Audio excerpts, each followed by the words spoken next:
नाही नाही नाही मिस्टर घोटाळे, तुम्ही जे बोलताय ना ते अजिबात शक्य नाहीये.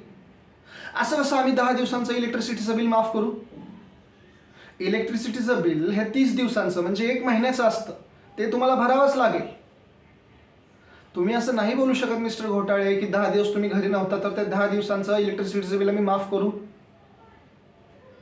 आता ह्यात आमची चूक आहे का की 10 दिवस तुम्हाला तुमच्या गावाला जावं लागलं? काय? तुमची म्हैस प्रेग्नेंट होती म्हणून जावं लागलं?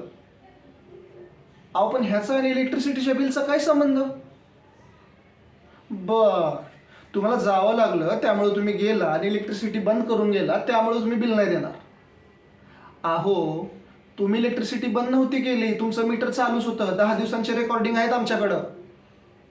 असं नाही चालत घोटाळे.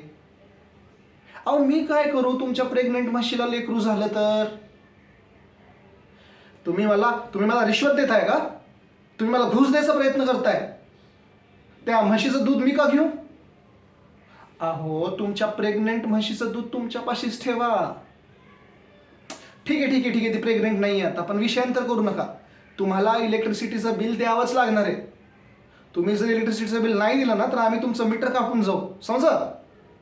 समजलं का?